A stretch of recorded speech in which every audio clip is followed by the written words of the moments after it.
आंदोलन स्थल तो जयपाल सिंह मुंडा में था, विधानसभा परिसर ही क्यों चुने? वहां पर भी जाके आप अनशन कर सकते थे। नहीं, वहां जाते तो सारा ध्यान हम पे ही केंद्रित हो जाता, सारी मीडिया, सारा फोकस। और हम नहीं चाहते हैं, छात्र 15 दिनों से आंदोलन कर रहे हैं, हम नहीं चाहते हैं कि उनका श्रेय उनको वही वो मीडिया उनसे संवाद करें, उनको दिखलाए, देश स्तर में उनको दिखलाए।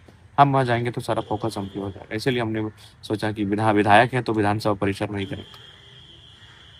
कई मंत्रियों से आप मिले और लगातार उनसे मिलने की, छात्रों से मिलने की बातें भी कही, तो क्या पॉजिटिव रिस्पॉन्स नहीं मिल पा रहा है? दोनों मंत्री यही बोले हैं, जिनसे मिले कि मुख्यमंत्री बोलेंगे तभी जाएंगे। एक भाषण करना पड़ता है, क्या संदेश जाएगा झारखंड में? संदेश यही जाएगा कि यहाँ की व्यवस्था जो है वो खोखली हो चुकी है। यहाँ की जो कार्यपालिका है, यहाँ के जो सिस्टम है, तंत्र हैं, वो जवाब नहीं दे पा रहे हैं, वो खोखले हो गए हैं, वो चरमरा गई है।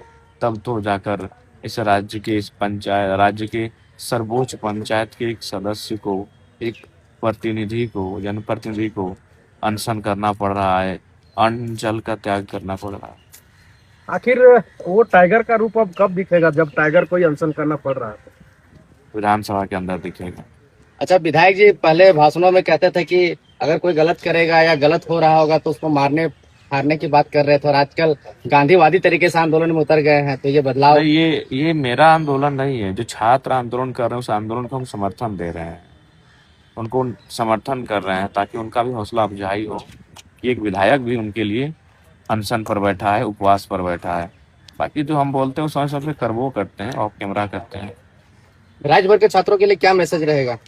राज्य भर के छात्रों के लिए हमारा यही मैसेज रहेगा, आप डटे रहें, एकजुट होकर ये अंतिम निर्णायक लड़ाई लड़िए, ताकि इसके बाद झारखंड के युवाओं को सड़कों पर आने की नौबत ना आए।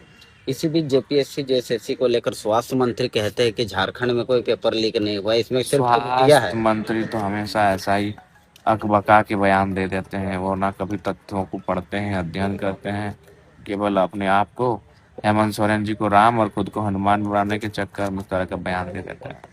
अच्छा, छात्र आंदोलन ऐसा के द्वारा एक विधानसभा घेराव किया गया था, उसमें स्याही फेंका गया, उस घटना को कैसे देखते हैं? नहीं होना चाहिए, ऐसा क्यों करना चाहिए? शांतिपूर्ण मार्च था, ऐसा नहीं होना चाहिए। वीकनेस फील कर रहे हैं अभी? हाँ, इतना दौड़ धूप होता है। कल सुबह 10 बजे निकले, 3 घंटा 2.5 घंटा लगा जाने में, फिर रिटर्न आए, भाषण दिए, कार्यक्रम हुआ, फिर आने के बाद 1.5 घंटा दिल्ली से मीडिया आई थी, उनसे बातचीत की। 2 बजे रात सोए हैं, 5:25 में उठ गए हैं, 3 घंटा 25 मिनट सोते किए हैं, तो होगा तो। ये आप कब तक यहाँ पे रहेंगे? 1 दिवसीय है, कल सेशन है, यानी सेशन में कल जाएंगे। मतलब रात में चले जाएंगे? नहीं, कल जाएंगे। कल रात भर यहीं रहेंगे? आधी रात तो रहेंगे ही, आधी रात मध्य रात्रि तक। लेकिन ये विधायक जी चिंतनीय विषय है, कभी धूप कभी पानी, आंधी बरसात। पानी ठीक है यार, धूप बहुत खराब लग रहा है, बहुत खराब बेकार लग रहा है। धूप जो दे रहा है चेहरे पे या बॉडी पे पड़ रहा है, सनलाइट, उससे खराब लग रहा है। बाकी विधायकों से भी आप अनुरोध कीजिएगा कि इस प्रकार से अनशन करें। अगर हो जाएगा तो बहुत बेहतर मैसेज जाएगा, सरकार और जल्दी बैकफुट पर आएगी। और हम तो चाहेंगे सत्ता पक्ष के भी विधायक अनशन पर आ जाए। क्या लगता है जेपीएससी और जेएसएससी को लेकर सरकार संवेदनशील नहीं है? क्योंकि 15 दिनों से जो है लगातार संवेदनशील नहीं है। इसका मूल कारण है कि 50 लाख 60 लाख सीट बेचा गया है। अभय तिवारी की बस की बात नहीं है कि 50 लाख रुपये पचा लेगा। बहुत बड़े बड़े बागड़ बिल्ले आएंगे, उनका पर्दाफाश होगा। सरकार नहीं चाहती कि उनका चेहरा बेनकाब हो।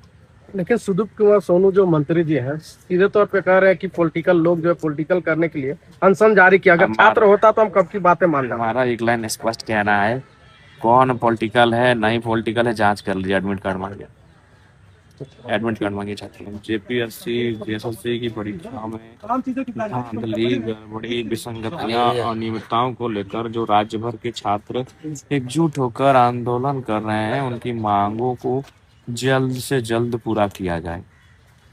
लगातार मौसम खराब भी हो रहा है, आप खुले आसमान के तले सो गए हैं और भूखे भी हैं, तो पानी का सामना, आंधी का सामना कैसे कर पाइएगा? बचपन से बहुत ही खेल कूद किए हैं, और कभी तो अनिल भाई ऐसा विकट परिस्थिति का सामना बचपन से किए हैं, आज नया नहीं है। पानी आएगा तो ज्यादा दिक्कत नहीं, मजे लगेगा। हाँ, यही है कि उसमें फुटबॉल खेलते थे, करते थे। अभी एक जगह बैठ के करेंगे थोड़ा टफ हो, लेकिन यहाँ पर हटेंगे नहीं। आपके साथी छात्र नेता लगातार 8 दिनों से आज उपवास किए हुए हैं, उनका वजन 10 केजी घट गया है, स्थिति काफी खराब हो बता रहे हैं डॉक्टर। डॉक्टर तो हाथ जोड़ रहे हैं, माफी मांग रहे हैं कि भाई आप अपना हड़ताल तोड़ दीजिए, आप सत्याग्रह जारी रखिए, भूख हड़ताल तोड़ दीजिए। लेकिन जिद्दी हैं सब, झारखंड के राण माटी के राण लोग हैं, नहीं मानेंगे जब तक सरकार झुकेगी नहीं मानेंगे। कल और परसों लगातार सरकार के 4 मंत्री दीपिका पांडे, सुदीप सोनू, चमरा लीना और एक और मंत्री वार्ता किए छात्रों से, लेकिन सहमति नहीं बन पाई। 2-2 बार वार्ता हुआ। हम भी सुने 2 बार वार्ता हुई लेकिन सहमति नहीं बन पाई। हमें लगता है सरकार मुद्दों से भटका रही है, भ्रमित करने का काम कर रही है। सरकार को संवेदना दिखानी चाहिए। दिल्ली में नीट में 21-22 बच्चों ने सुसाइड कर लिया। अगर भूख हड़ताल में बैठे जो साथी हैं उनको कुछ हो जाता है, उनके साथ अप्रिय घटना घट जाती है, तो उसकी जवाबदेही किसकी होगी?